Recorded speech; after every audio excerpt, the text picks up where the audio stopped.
Shocking news rocks the WNBA world tonight. Sue Bird and Commissioner Cathy Engelbert have just revealed bombshell claims that Caitlin Clark is out for the season. But what's really behind these headlines? Is Caitlin's injury being covered up by the league? And how do past controversies shape this moment?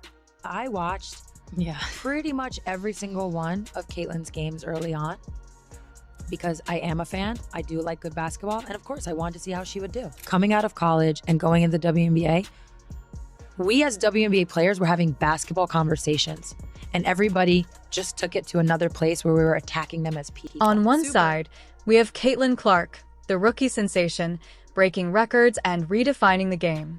On the other, Angel Reese, her fierce rival whose own popularity has been overshadowed by this sudden drama. But tonight, it's not the rivalry that's grabbing headlines. It's Sue Bird and Cathy Engelbert, two WNBA power players, stepping forward with claims that could change everything. And it don't.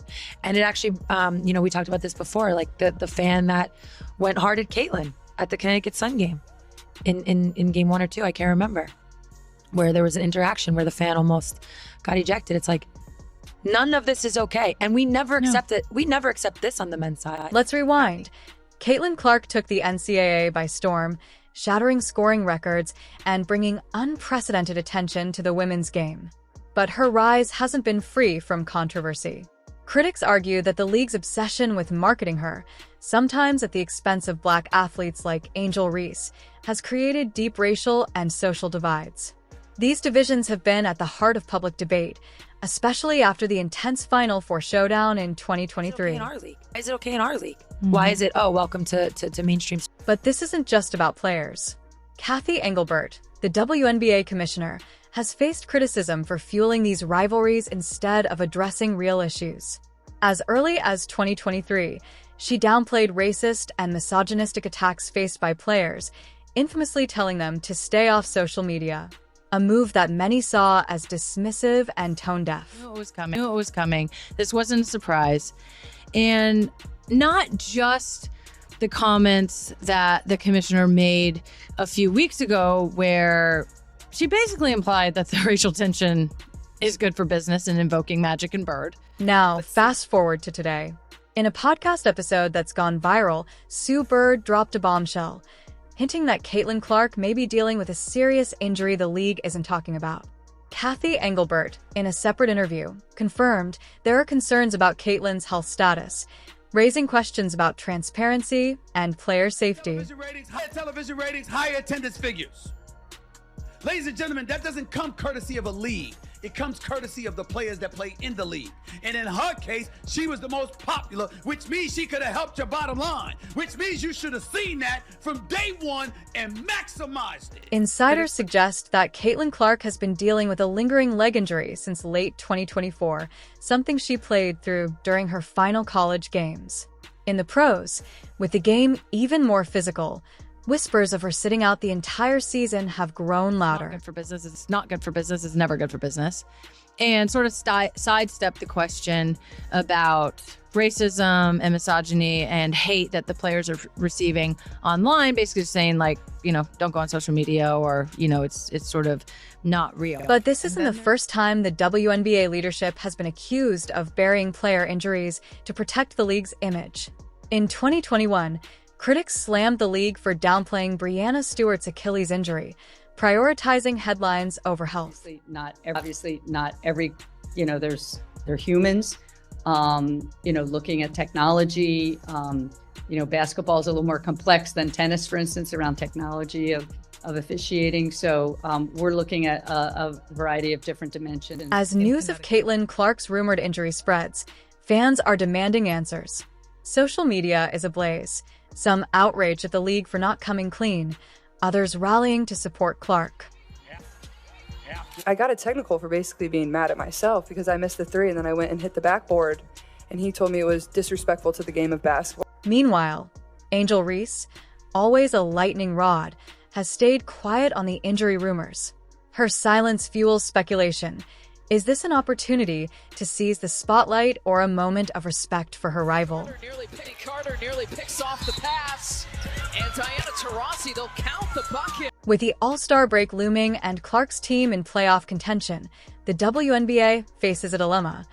Do they reveal the full extent of the injury or keep fans in the dark to protect ratings? Coming out of college and going into the WNBA, we as WNBA players were having basketball conversations, and everybody just took it to another place where we were attacking them as people. Sue Bird didn't mince words. In her own statement, she said, "Players are the lifeblood of this league.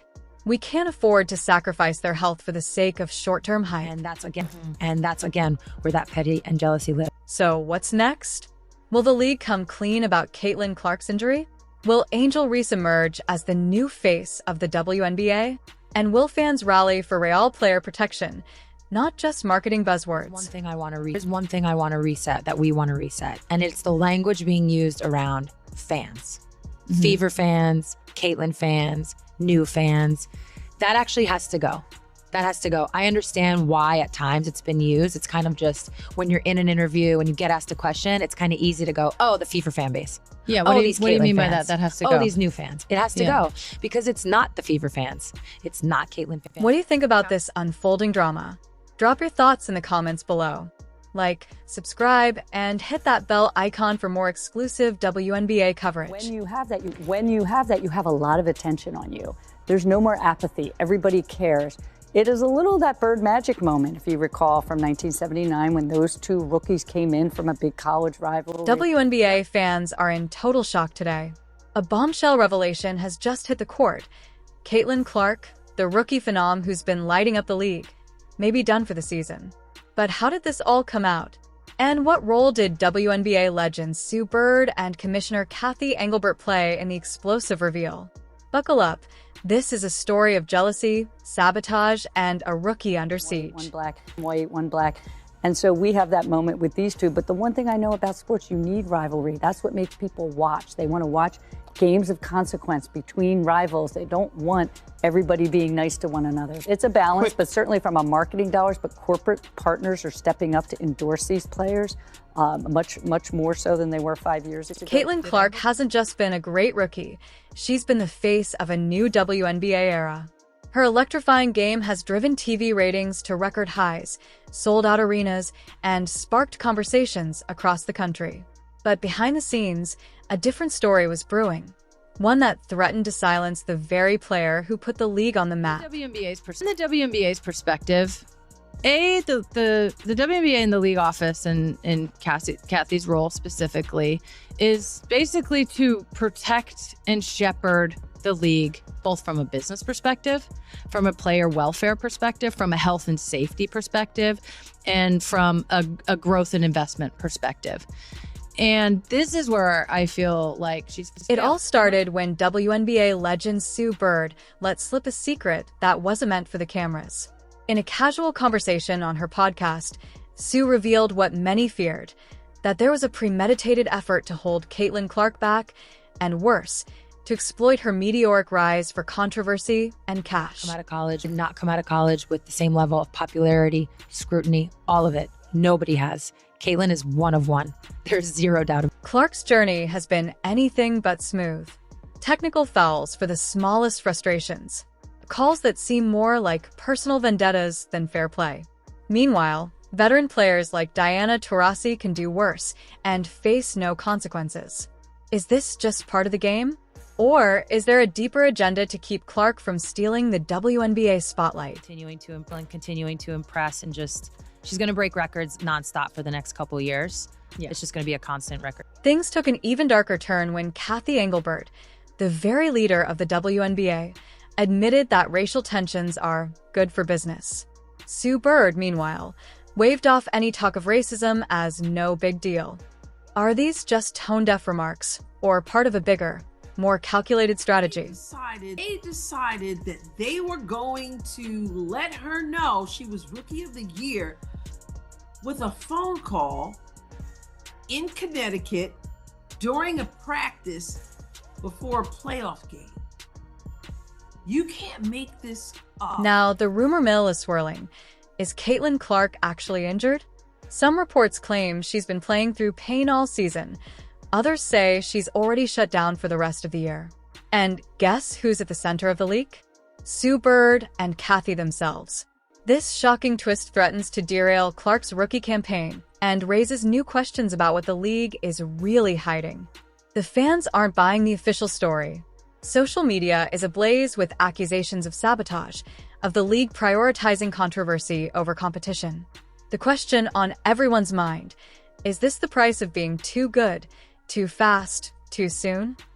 This isn't the first time the WNBA has been accused of playing favorites. From Angel Reese's ejections to the shady Rookie of the Year phone call for Clark, the league's pattern is clear. They love the drama as long as they control the narrative. Analysts say this isn't just about one player, it's about the league's future. Can the WNBA afford to alienate its biggest star? Or is this a cautionary tale of how old power structures clash with new talent? The league is at a crossroads. Caitlin Clark's injury, if real, is a nightmare scenario for fans and the WNBA's bottom line. But even if she returns, the damage is done. Trust is broken, and the league's leadership faces tough questions they can no longer dodge. Caitlin Clark isn't just a rookie. She's a symbol of the next generation, and she deserves better than this. If the WNBA won't stand up for her, maybe it's time for the fans to do it themselves. Sue Bird and Cathy may have let the cat out of the bag, but the real question isn't just whether Caitlin Clark is injured. It's whether the league will ever let her truly shine.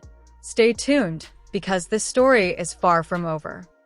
If you enjoyed this deep dive, hit that like button and subscribe for more investigative WNBA coverage. Until next time, stay curious and keep asking the tough questions.